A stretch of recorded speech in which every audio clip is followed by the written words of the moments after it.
인생의 가을을 맞이한 여러분, 오늘 하루 마음은 좀 평안하셨나요?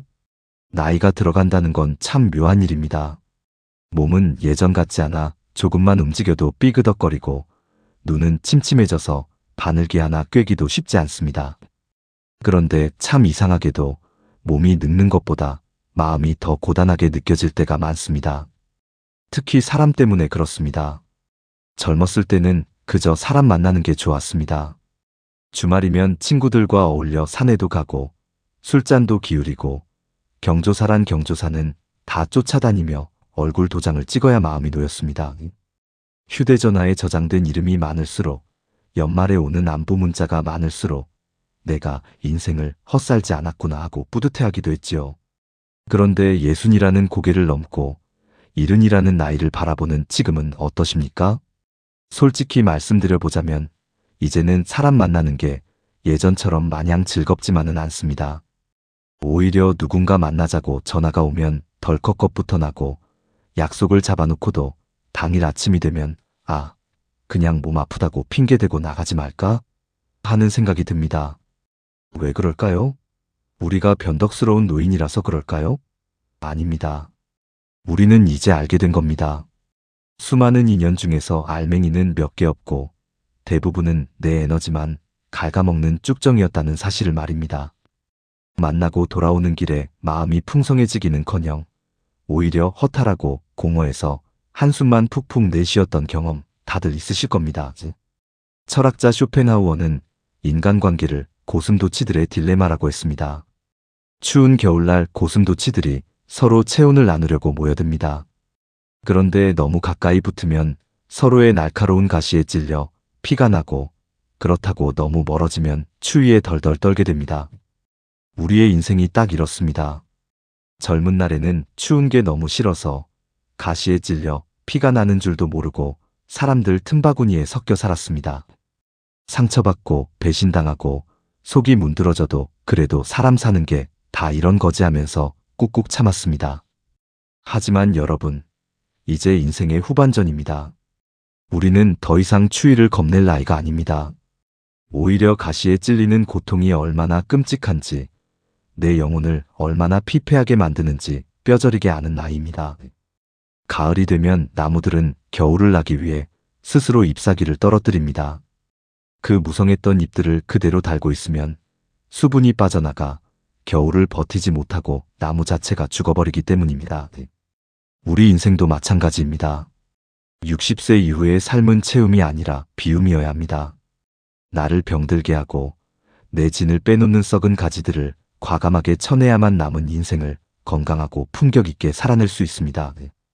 그래도 정이 있는데 어떻게 매정하게 그럽니까? 내가 안 받아주면 저 사람 상처받을 텐데 아직도 이런 마음 때문에 망설이고 계신가요? 그건 착한 게 아니라 나 자신에게 잔인한 것입니다. 오늘 저는 쇼펜하우어의 지혜를 빌려 여러분의 노년을 위해 반드시 정리해야 할 4가지 유형의 사람에 대해 말씀드리려 합니다. 이 이야기를 끝까지 듣고 나시면 아마 마음속에 묵직하게 자리 잡고 있던 돌덩이 하나가 쑥 내려가는 듯한 시원함을 느끼실 겁니다. 이제 가벼워질 준비가 되셨나요? 그럼 시작해 보겠습니다. 1장, 만날 때마다 하소연만 하는 사람. 첫 번째로 우리가 용기를 내어 거리를 두어야 할 사람은 만날 때마다 자기 신세 한탄만 늘어놓는 사람입니다. 혹시 여러분 주변에도 이런 친구가 한 명쯤 있지 않으신가요?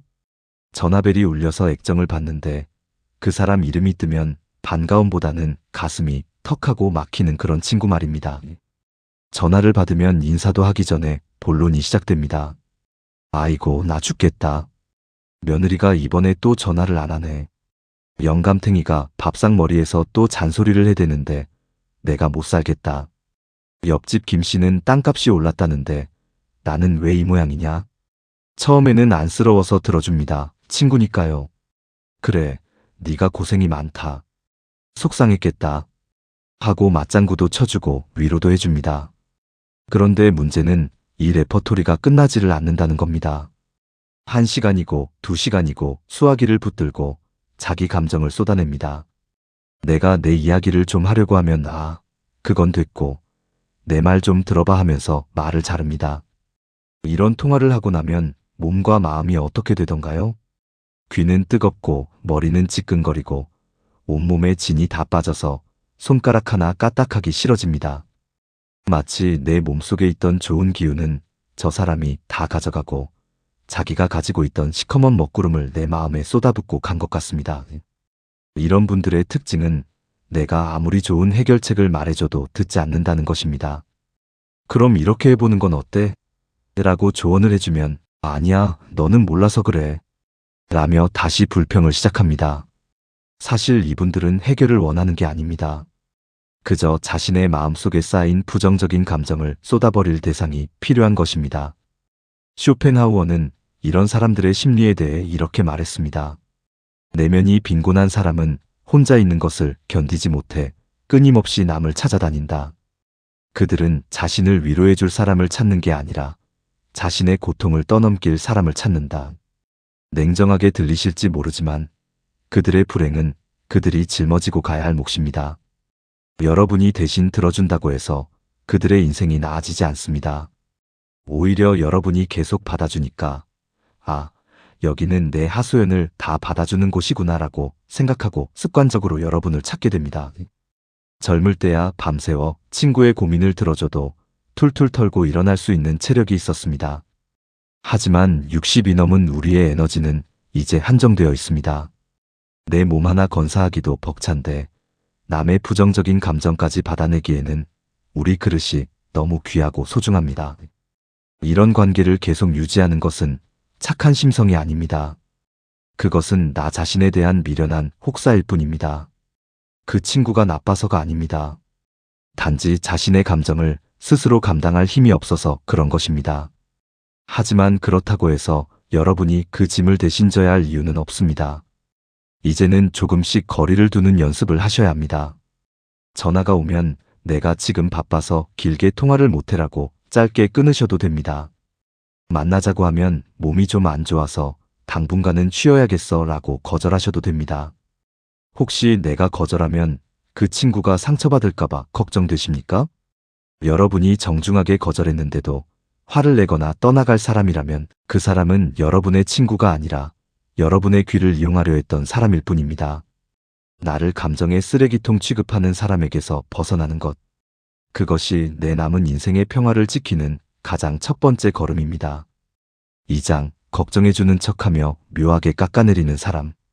두 번째로 우리가 조용히 거리를 두어야 할 사람은 앞서 말씀드린 사람보다 조금 더 알아차리기 힘든 유형입니다. 겉으로는 웃고 있고 말도 참 부드럽게 합니다. 그런데 이상하게 그 사람과 대화를 나누고 나면 기분이 찜찜하고 속이 상하는 경우가 있습니다. 바로 걱정이라는 가면을 쓰고 은근히 나를 무시하거나 가르치려 드는 사람들입니다. 이런 분들은 대놓고 욕을 하지 않습니다. 아주 교묘합니다. 그래서 당하고 나면 내가 예민한 건가 하고 오히려 자기를 탓하게 만듭니다. 예를 들어볼까요? 오랜만에 동창 모임에 나갔습니다. 나름대로 신경 써서 예쁘게 차려입고 나갔는데 친구 하나가 위아래로 훑어보더니 이렇게 말합니다.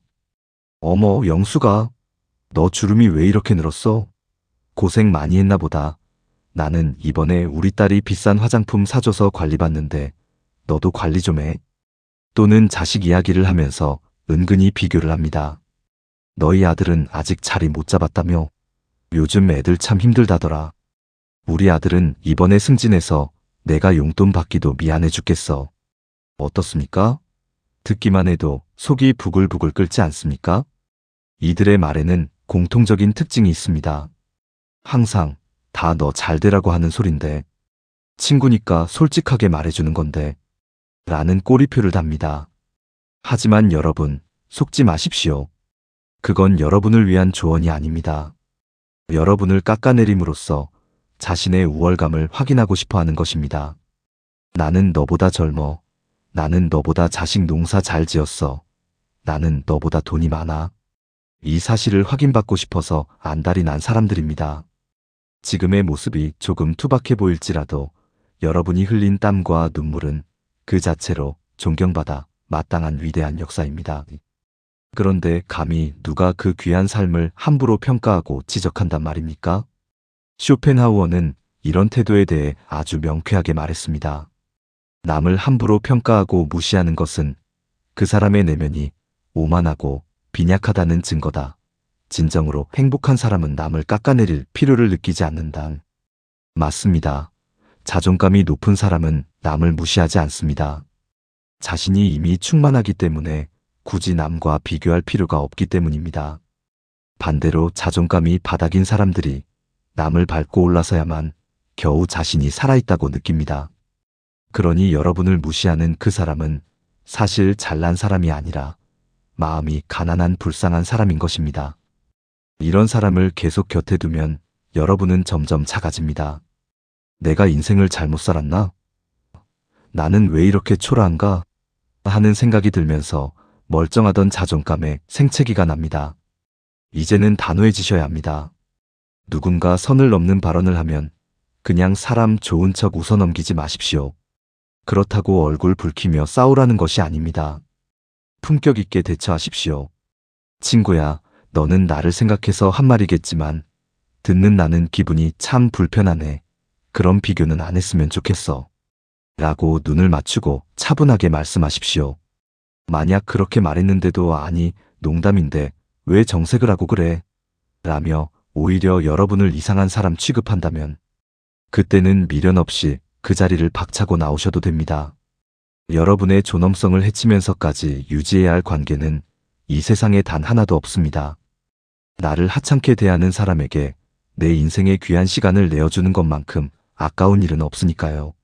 3장, 유통기한 지난 인연, 과거의 시간에 발목 잡히지 마라. 세 번째로 우리가 용기를 내어 정리해야 할 관계는 앞서 말씀드린 나쁜 사람들과는 조금 결이 다릅니다. 상대방이 악의가 있는 것도 아니고 나쁜 사람도 아닙니다. 그런데 만나는 게 즐겁지 않고 오히려 마음이 무거운 관계가 있습니다. 바로 과거의 정 때문에 억지로 끌고 가는 인연들입니다. 아마 뜨끔하시는 분들 많으실 겁니다. 우리는 흔히 의리나 정을 목숨처럼 중요하게 생각하는 세대 아닙니까? 그래서 이런 말들을 입버릇처럼 합니다. 야, 우리가 초등학교 때부터 친구인데 어떻게 안 보고 사냐? 고향 선배인데 내가 챙겨야지. 30년 지기인데 미우나 고우나 평생 가야지. 많은 분이 이 시간의 무게 때문에 관계를 놓지 못합니다. 하지만 냉정하게 한번 돌아보십시오. 그 친구를 만나러 가는 발걸음이 가벼우신가요? 막상 만나면 할 이야기가 없어서 옛날 이야기만 주구장창 반복하거나 가치관이 너무 달라져서 대화가 겉돌지는 않으신가요? 어떤 친구는 만나면 정치 이야기만 해서 싸움이 나기도 하고 어떤 친구는 사는 형편이 너무 달라져서 서로 눈치만 보게 되기도 합니다. 만나고 돌아오는 길에 오늘은 참 즐거웠다라는 생각보다 숙제 하나 끝냈다는 생각이 든다면 그 관계는 이미 생명을 다한 것입니다. 여러분, 냉장고 속에 있는 음식도 유통기한이 지나면 버려야 합니다. 아무리 비싸게 주고 산 고기라도 상에서 냄새가 나면 미련 없이 버려야 배탈이 나지 않습니다. 아까운데 그냥 먹지 뭐하고 드셨다가는 병원비가 더 나옵니다. 하물며 사람 관계라고 다를까요? 모든 관계에는 유통기한이 있습니다. 젊은 시절에는 사는 환경이 비슷하고 고민하는 게 비슷해서 단짝처럼 지냈을지 모릅니다. 하지만 강산이 서너 번 변하는 그 긴 세월 동안 각자 살아온 환경이 다르고 생각이 달라졌습니다. 그것은 너무나 당연한 일입니다. 그런데 그 변화를 인정하지 않고 억지로 예전의 모습만 기대하며 관계를 붙들고 있으니 탈이 나는 겁니다. 몸은 불어서 77 사이즈가 되었는데 20대 때 입던 44 사이즈 옷을 억지로 입으려 하니 숨이 막히고 옷이 터지려 하는 것과 같습니다. 쇼펜하우어는 이런 인간사의 변화에 대해 이렇게 말했습니다. 세상에 변하지 않는 것은 없다. 어제의 친구가 오늘의 타인이 될 수 있고 그것은 배신이 아니라 자연스러운 흐름이다. 맞습니다. 친구가 변한 게 죄가 아니고 내가 변한 게 죄가 아닙니다. 그저 서로 가는 길이 달라진 것뿐입니다. 과거에 친했다고 해서 미래까지 함께 가야 할 의무는 없습니다. 지금의 내 생각과 마음에 맞지 않는 사람은 이제 그만 놓아주어야 합니다. 그래도 내가 먼저 연락을 끊으면 배신자 소리 듣지 않을까? 이런 걱정하지 마십시오. 인연을 정리한다고 해서 과거의 아름다웠던 추억까지 사라지는 건 아닙니다. 추억은 추억의 앨범 속에 예쁘게 꽂아두고 현재의 문은 닫으면 됩니다. 그동안 함께해서 고마웠다. 덕분에 젊은 날이 즐거웠다. 마음속으로 이렇게 작별 인사를 건네고 서서히 연락을 줄이십시오. 굳이 우리 이제 그만 만나자라고 선언할 필요도 없습니다. 자연스럽게 멀어지는 것, 그것이 서로에 대한 마지막 예의일 수도 있습니다. 지금 내 곁에는 현재의 나를 있는 그대로 이해해주고 함께 있으면 마음이 편안한 사람들만 남겨두십시오. 과거에 발목 잡혀서 현재의 평온함을 놓치는 것만큼 어리석은 일은 없습니다. 지금 여러분에게 가장 소중한 건 30년 전의 의리가 아니라 오늘 하루의 행복입니다. 사장, 남의 불행이 안주인 사람. 마지막으로 네 번째, 우리가 곁에 두지 말아야 할 사람은 남의 말을 하기 좋아하는 사람입니다. 어느 모임에나 꼭 이런 분이 한 명씩은 있습니다. 자리에 앉자마자 따뜻한 안부 인사를 건네는 대신 그 자리에 없는 사람을 도마 위에 올려놓고 난도질을 시작하는 사람 말입니다. 누구네 남편이 바람을 피웠다더라. 걔는 성격이 못돼 먹어서 며느리가 발길을 끊었다더라. 사업하다가 쫄딱 망해서 야반도주했다더라. 이런 이야기를 들으면 솔직히 귀가 솔깃해지기도 합니다.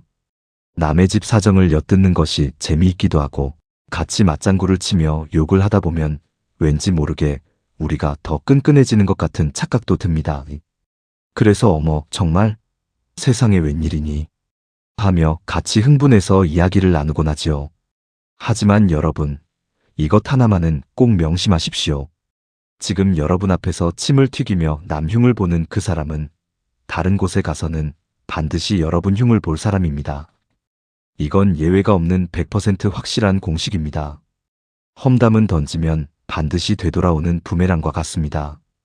그 화살이 언젠가는 돌고 돌아 내 등 뒤에 꽂히게 되어 있습니다. 그리고 무엇보다 남의 불행을 이야기하며 즐거워하는 사람은 마음이 병든 사람입니다. 자신의 삶에 자랑할 것이 없고 내면이 텅 비어 있으니 남을 깎아내리는 자극적인 재미로 그 빈자리를 채우려는 것입니다. 자신이 행복한 사람은 남의 불행에 그렇게 큰 관심을 두지 않습니다. 쇼펜하우어는 인간의 이런 심리에 대해 아주 따끔하게 경고했습니다. 타인의 불행에서 기쁨을 느끼는 자와는 눈도 마주치지 마라. 그것은 인간이 가질 수 있는 가장 저열한 마음이다. 이런 사람들과 계속 어울리면 어떻게 될까요? 여러분도 모르는 사이에 험담에 동조하게 되고 결국 똑같은 사람이 되고 맙니다. 남들은 여러분을 보며 저 사람들은 모이면 남욕이나 하는 노인들이다라고 손가락질할지도 모릅니다. 구정물에 발을 담그면 아무리 조심해도 내 발도 더러워지는 법입니다. 나이 들수록 입은 닫고 지갑은 열라고 했습니다. 남의 흠결을 찾아내는 눈으로 차라리 길가에 핀 꽃을 보십시오. 남의 허물을 들추어내는 입으로 차라리 칭찬을 한마디 더 하십시오. 만약 모임에서 누군가 험담을 시작한다면 같이 동조하지 마시고 슬그머니 화제를 돌리십시오. 아이고, 남의 사정이야 우리가 모르는 속사정이 있겠지. 그보다 자네 요즘 무릎 아픈 건 좀 어때? 이렇게 점잖게 선을 그으십시오. 그래도 계속 남 욕을 한다면 조용히 그 자리를 피하는 것이 상책입니다. 나쁜 말은 듣지도 말고 전하지도 않는 것. 그것이 여러분의 말년을 아름답고 품격 있게 지키는 길입니다. 5장. 고독은 형벌이 아니라 특권이다. 자, 이렇게 에너지를 뺏는 사람, 무시하는 사람, 안 맞는 사람, 험담하는 사람을 다 정리하고 나면 덜컥 겁이 날 수도 있습니다. 아마 이런 생각이 가장 먼저 드실 겁니다. 그러다 나 혼자 남으면 어떡하지? 늙어서 친구도 없이 외로워서 어떻게 사나? 남들이 처량하게 보지 않을까? 이런 두려움이 밀려오는 것은 너무나 당연합니다. 우리는 평생을 사회적 동물로 살아왔으니까요. 혼자 밥을 먹으면 왕따 같고 주말에 약속이 없으면 인기 없는 사람처럼 느껴지도록 교육받고 살아왔습니다. 하지만 여러분, 바로 이 지점에서 쇼펜하우어는 우리에게 아주 위대한 반전을 이야기해 줍니다. 인간은 혼자 있을 때 비로소 온전한 자신이 된다. 고독을 사랑하지 않는 자는 자유를 사랑하지 않는 자다. 우리는 그동안 고독을 외로움이나 소외처럼 아주 나쁘고 무서운 것으로 오해하며 살았습니다. 하지만 쇼펜하우어가 말하는 고독은 다릅니다. 그것은 타인의 시선, 체면, 가식적인 예의에서 벗어나 완전한 자유를 누리는 특권의 시간입니다. 생각해 보십시오. 남들과 있을 때 우리는 얼마나 많은 연기를 하며 삽니까? 기분 나빠도 분위기 깰까봐 웃어줘야 하고, 먹기 싫어도 같이 먹어야 하고, 듣기 싫은 소리도 참고 들어야 합니다. 그것은 내가 아닙니다. 사회가 원하는 가면을 쓴 나일 뿐입니다. 하지만 혼자 있는 시간은 어떻습니까? 내가 먹고 싶은 반찬을 천천히 음미하며 먹을 수 있습니다. 눈치 볼 필요가 없지요. 누구의 방해도 받지 않고 좋아하는 노래를 크게 틀어놓고 흥얼거릴 수도 있습니다. 따뜻한 차 한 잔 끓여놓고 창밖의 노을을 바라보며 옛 추억에 잠길 수도 있습니다. 남 비위 맞추느라 썼던 그 아까운 에너지를 오로지 나 자신을 돌보고 사랑하는데 쓸 수 있게 되는 것입니다. 이것이야말로 진정한 휴식이고 나를 충전하는 시간입니다. 60세가 넘으면 친구가 없는 것을 부끄러워할 게 아닙니다. 오히려 혼자 있는 시간을 즐기지 못하고 누군가에게 매달리는 것을 부끄러워해야 합니다. 내면이 꽉 찬 사람은 사람에게 의존하지 않습니다. 책 한 권, 음악 한 곡, 그리고 평온한 마음만 있어도 하루가 심심할 틈 없이 충만하고 행복합니다. 반대로 내면이 텅 빈 사람일수록 그 공허함을 채우기 위해 시끄러운 모임을 찾아다니는 법입니다. 관계를 정리해서 생긴 그 빈자리는 외로움이 아니라 평화로 채워질 것입니다. 시끄러운 소음을 걷어낸 자리에 비로소 나 자신의 진짜 목소리가 들리기 시작할 것입니다. 그동안 남들 챙기느라 고생했다. 이제는 너만 생각하고 살아라. 이런 내면의 소리를 듣는 것, 그것이 바로 고독이 주는 선물입니다. 이제 혼자 있는 것을 두려워하지 마십시오. 그것은 신이 고생한 여러분에게 주는 자유이용권과도 같습니다. 오늘 우리는 인생의 후반전에 반드시 정리해야 할 인간관계에 대해 긴 이야기를 나눴습니다. 어떠신가요? 혹시 이야기를 듣는 동안 머릿속에 떠오르는 얼굴들이 있으셨나요? 그렇다면 주저하지 마십시오.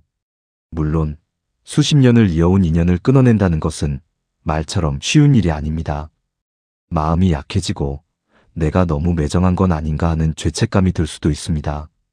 하지만 그럴 때마다 이 말을 주문처럼 외우십시오. 내 남은 인생은 너무나 소중하다. 나는 더 이상 남을 위해 희생하지 않겠다. 나는 나를 귀하게 여겨주는 사람들과만 웃으며 살겠다. 이것은 이기적인 게 아닙니다. 평생 가족을 위해, 회사를 위해, 자식을 위해, 그리고 친구를 위해 헌신하며 살아온 여러분이 마땅히 누려야 할 권리이자 보상입니다. 이제는 남의 기분을 맞추느라 내 기분을 망치지 마십시오. 타인의 시선 때문에 나의 평온함을 포기하지 마십시오. 도입부에서 말씀드렸던 가을 나무를 기억하십니까? 나무가 혹독한 겨울을 나기 위해 스스로 잎을 떨어뜨리듯 여러분도 불필요한 인연의 잎사귀들을 미련 없이 떨쳐버리십시오. 앙상해진 가지를 두려워하지 마십시오. 그것은 끝이 아닙니다. 비워진 그 자리에는 내년 봄, 더 아름답고 향기로운 새순이 반드시 돋아날 것입니다. 부디 여러분의 남은 날들이 사람 때문에 상처받고 잠 못 이루는 밤이 아니라 스스로를 아끼며 미소 짓는 평온한 낮들로 가득 채워지기를 진심으로 응원합니다. 여러분의 홀가분하고 품격 있는 노후를 위해 오늘부터 조금 더 단호해지셔도 괜찮습니다. 오늘 이 이야기가 여러분의 무거운 마음을 조금이나마 덜어드렸기를 바랍니다. 오늘 영상이 마음에 와닿으셨다면 구독과 좋아요로 함께 해주세요. 여러분의 평온한 노후를 위한 지혜, 앞으로도 계속 전해드리겠습니다. 오늘도 긴 이야기 들어주셔서 감사합니다.